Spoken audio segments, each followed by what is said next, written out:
आवाज विशेष कार्यक्रम में आपका स्वागत है। और विशेष में इस समय हमारे साथ है लॉन्ग मार्च के प्रणेता और नामांतरण आंदोलन में जिनकी सबसे बड़ी भूमिका रही और एक बड़ा लंबा आंदोलन, जिस आंदोलन को बरसों जिया गया और बरसों इस आंदोलन को लड़ा भी गया।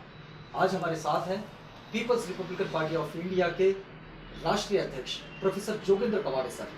सर, कार्यक्रम में आपका स्वागत है। जय भीम, जय भीम, नमस्कार। इस वक्त में हम लोग एक स्थिति तो देख रहे हैं कि बड़े लंबे समय से किसानों का आंदोलन चल रहा है और बहुत लंबा समय आपने नामांतरण के आंदोलन को जिया है।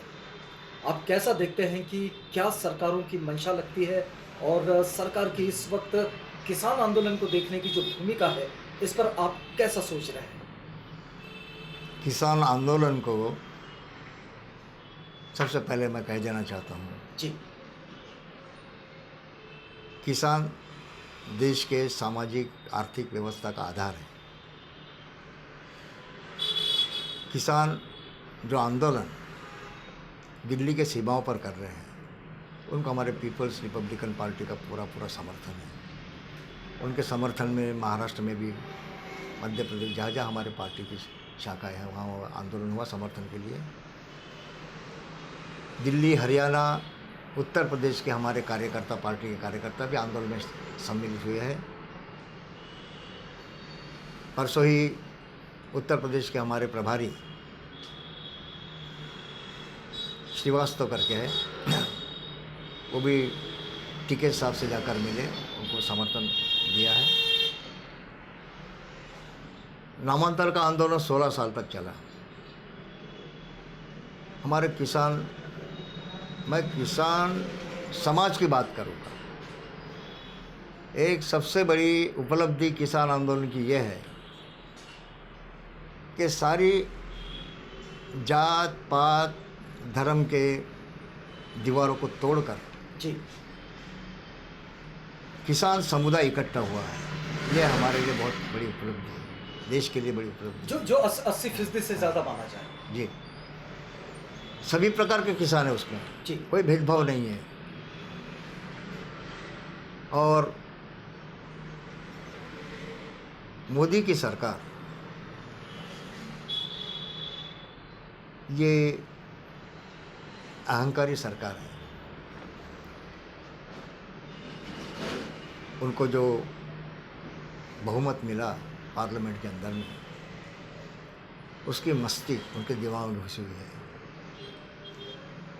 उनका रवैया जो है, मोदी जी का रवैया, हम करे सो कायदा, मेरे मुर्गे की एक ही टांग, जिस कहावत है ना, उस प्रकार का रवैया उनका है।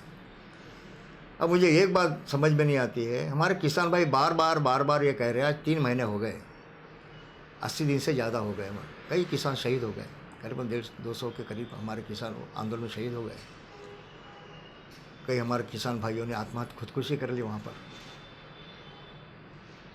अब अपने ही देश में, अपने ही देश के राजधानी में जाने के लिए अगर सरकार इजाज़त नहीं देती, जैसे दिल्ली की सारी सीमाएं मोदी सरकार ने बंद करवा दी, नहीं जाने दी, बैरिकेड लगाए, कील ठोक दिए। जैसे भारत पाकिस्तान के बीच में जो होते हैं ना, लाइन ऑफ कंट्रोल, उस प्रकार से वातावरण तैयार किया गया। ये जो 3 कानून जो मोदी सरकार ने बनाए हैं, किसानों का, ये हमारा भी मानना है कि ये किसान विरोधी कानून है, इसलिए किसान विरोधी काले कानून कहते हैं उसे। ये कानून जो किसान विरोधी कानून है, वो किसानों के प्रतिनिधियों के साथ में बैठकर अगर चर्चा करके पार्लियामेंट में उस पर चर्चा होती, बिल पर चर्चा होती, राज्यसभा में चर्चा होती, बगैर चर्चा किए इन तीनों बिलों को पास कर दिया गया और एक्ट बनाया गया। क्या लोकतंत्र में ये प्रक्रिया सहज है? नहीं, बिल्कुल ये लोकतंत्र का मामला ही नहीं है। ये जो उन्होंने कानून बनाया, ये संविधान विरोधी कानून है। ऐसा क्यों मानते हैं? ये इसके बनाने की प्रक्रिया में या फिर इसको डिज़ाइन किया गया उस प्रक्रिया में? एक तो बनाने की प्रक्रिया, इसको जिस प्रकार से डिज़ाइन किया गया, जी। वो इस सारी बातें जो है बहुत ही क्या बोलते शक के दायरे में आती है। उन्होंने किसान संगठनों के साथ चर्चा नहीं की कानून बनाते वक्त। किसानों से जुड़ा हुआ है ना, तीनों जो कानून बने हैं, तीनों एक्ट जो बने हैं वो किसानों से संबंधित है ना। फिर किसानों के संगठनों के प्रतिनिधियों के साथ में बैठकर चर्चा क्यों नहीं की गई इन लोगों ने? इन्होंने इनके साथ चर्चा नहीं की, अडानी अंबानी के साथ मिलकर चर्चा करके ये कानून बना है। किसानों के फायदे के लिए नहीं, किसानों का फ़ायदा होगा ये कहते हुए अंबानी अडानी का फ़ायदा कैसा होगा, पूंजीपति कॉरपोरेट सेक्टर का फ़ायदा कैसा होगा। कैसा कैसा नुकसान देखते हैं आप इन कानूनों से? देखिए, एक तो पहले जो कानून था इसमें जमाखोरी पर प्रतिबंध था।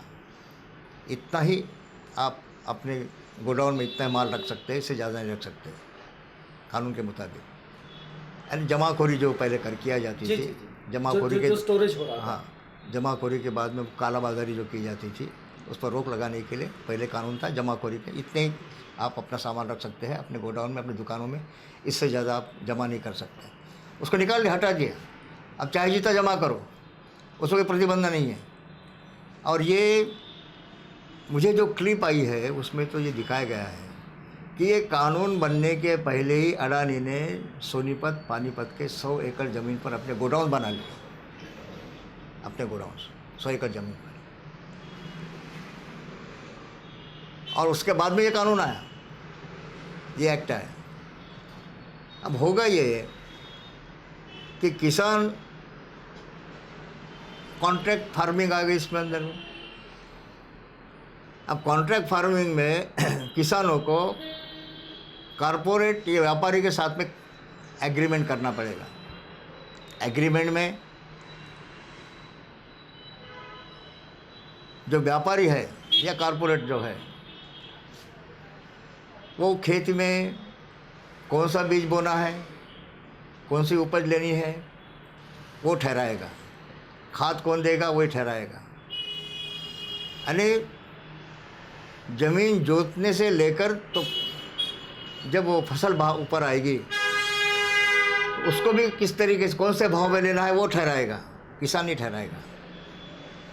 यानी किसान की अवस्था, हालात ये बंधुआ मजदूर जैसे हो जाएगी। आज किसान अपने ज़मीन का मालिक है। ज़मीन पर, खेत पर हमारा किसान अपनी माँ की तरह से प्यार करता है, भूमाता कहते उसे, और वही छीनने की कोशिश इस कानून के द्वारा मोदी के एक काले कानून कर रहे हैं। और इस समय जैसे किसान ये मांग भी कर रहे हैं कि भाई एमएसपी पर कानून बना दिया जाए, तो आपको लगता है हाँ, कि तो देखिए ना, हल है? ताज्जुब इस बात का होता है जी कि तीनों काले कानून किसान विरोधी है। ये अडानी अंबानी और कॉरपोरेट सेक्टर के फ़ायदे के ये कानून है, इसको हटाया जाए। और किसानों की और भी एक मांग है, एमएसपी के लिए कानून बनाया जाए। तो आपको लगता है कि ये क्यों नहीं बनाते? राज्यसभा में, लोकसभा में मोदी जी ने भाषण करते वक्त इसका समर्थन कर कहा था, एमएसपी के बारे में कहा था। एमएसपी कल भी था, आज भी है और कल भी रहेगा, कहा था उन्होंने। एमएसपी कल भी था, आज भी है, कल भी रहेगा। जब इतना तुम दावा कर सकते हो तो कानून क्यों नहीं बनाते भाई? क्या अड़चन है आपको? इसका मतलब उनकी नीयत ठीक नहीं है। मोदी की और उनके सरकार की नीयत जो है वो ठीक नहीं है। मुझे ताज्जुब तो मोदी का समर्थन करने वाले लोगों का के बारे में ताज्जुब होता है कि ऐसे हालात में आप मोदी का भक्त कैसे बने रह सकते हो? आप देशभक्त हो कि मोदी भक्त हो? आप किसानों के प्रति आपकी जवाबदेही कोई है या नहीं है, या मोदी के प्रति जवाबदेही आपकी? और इसीलिए ये कानून जो है एक केवल किसान विरोधी कानून नहीं है, हमारे देश के अर्थव्यवस्था विरोधी कानून है। आपको क्या लगता है कि पूंजीपतियों के फायदे का कानून है। ये देश को, ये जो प्राइवेटाइजेशन चल रहा है,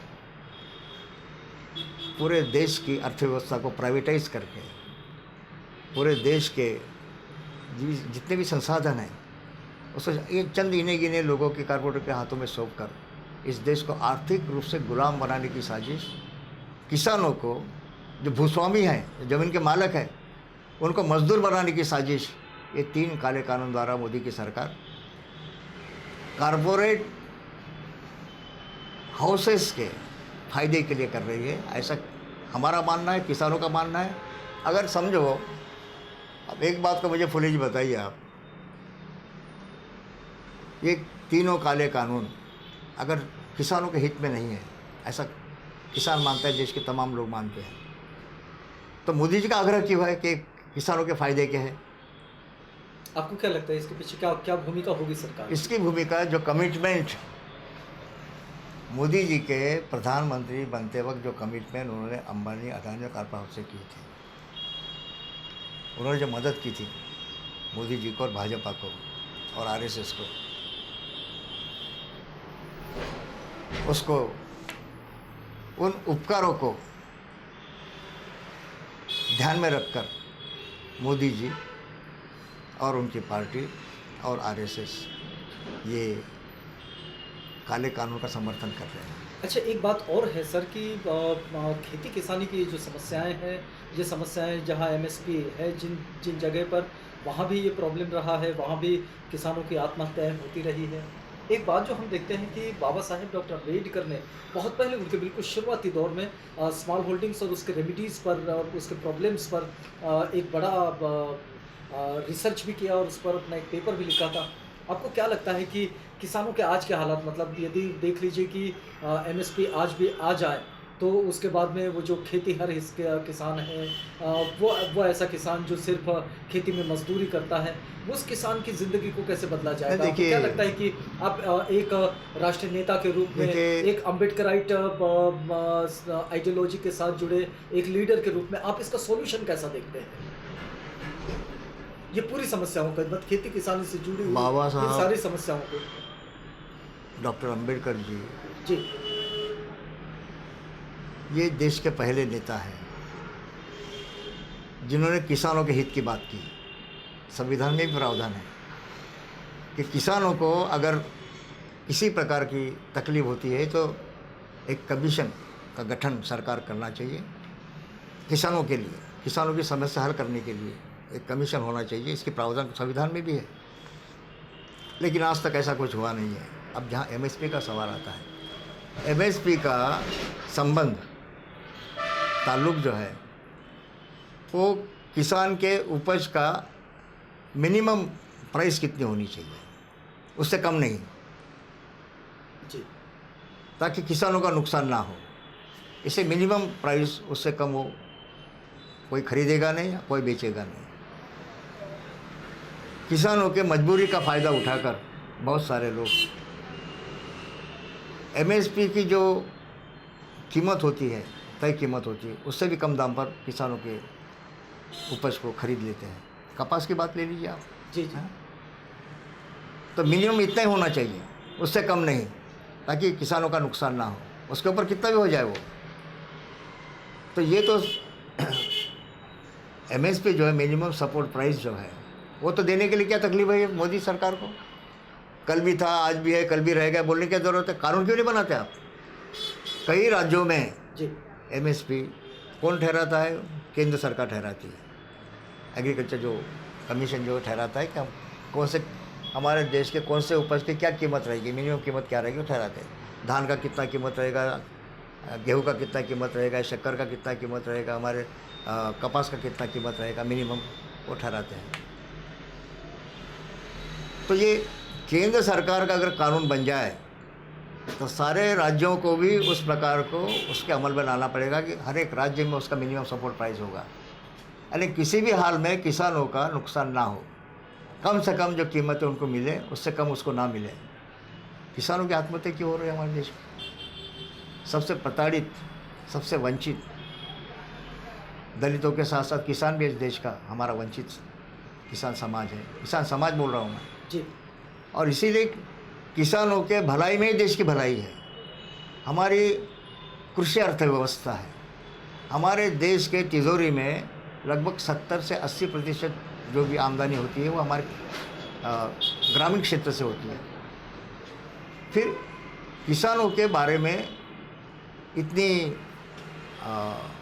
क्या कहते हैं कि इस प्रकार की भूमिका, अड़ियल रवैया जिसे कहते हैं, ये अड़ियल रवैया, तो ये आप उपचार क्या देखते हैं इन सारी इसके चीज़ों का, उपचार इन एक सारी ही है, समस्याओं का? तीनों काले कानून सरकार वापस ले।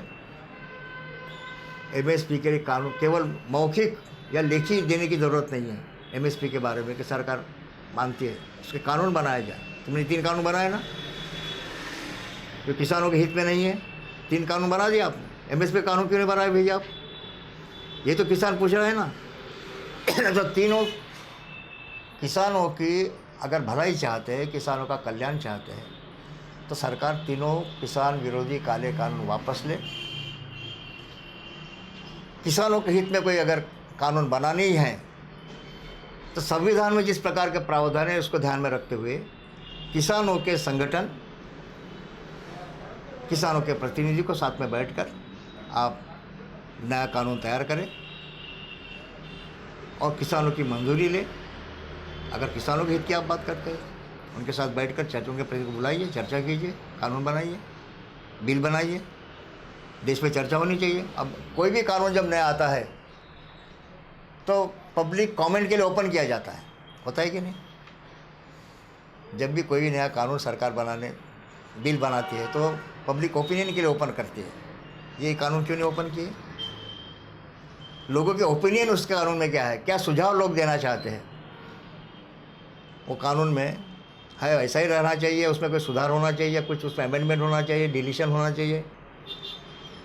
जो भी कोई कानून बनाने के लिए जो बिल पहले तैयार होता है वो पब्लिक ओपिनियन के लिए भेजा जाता है, सर्कुलेट किया जाता है आम जनता में, लोगों की प्रतिक्रिया मांगी जाती है, सुझाव मांगे जाते हैं। ऐसा तो कुछ भी नहीं हुआ। ये तीनों कानून के किसानों के विरोध में तीनों कानून बने हैं, उसके बारे में कुछ भी नहीं हुआ। ऐसा क्यों नहीं किया?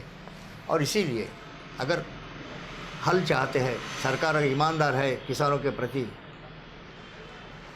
और किसानों को न्याय देने की और किसानों के भलाई की बात अगर सरकार करती है तो सबसे पहले तो तीनों काले कानून, किसान विरोधी काले कानून सरकार ने वापस लेना चाहिए।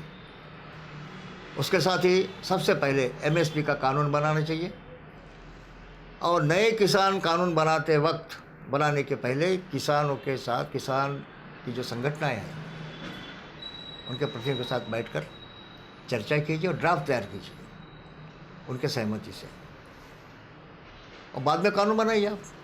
क्या तकलीफ है? किसान आंदोलन में ये सबसे महत्वपूर्ण मोड़ इस समय चल रहा है। ये हमने कभी उस आंदोलन से जुड़ कर भी देखा था जब अपने ही पारित प्रस्तावों को सरकार लागू नहीं कर पा रही थी और इसके लिए 16 साल तक ये संघर्ष चला नामांतरण का।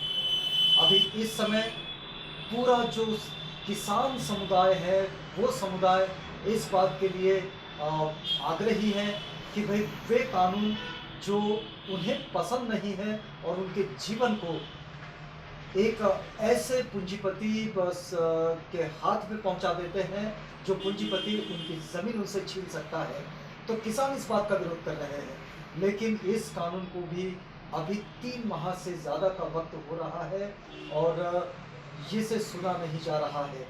आंदोलनों की ये स्थिति और लोकतंत्र का ये परिपक्वता की ओर जाना, इस पर भी हम लोग ये बातचीत कर रहे थे ex MLC Peoples Republican Party of India के राष्ट्रीय अध्यक्ष प्रोफेसर जोगेंद्र कवाड़े सर के साथ। सर, आप हमारे साथ हैं और हमसे बातचीत की, इस पूरी बातचीत के लिए आपका बहुत बहुत धन्यवाद। आवाज़ इंडिया को बहुत बहुत धन्यवाद फरीद जी। आप बने रहिएगा आवाज़ इंडिया के साथ, प्रोग्राम आगे भी जारी है।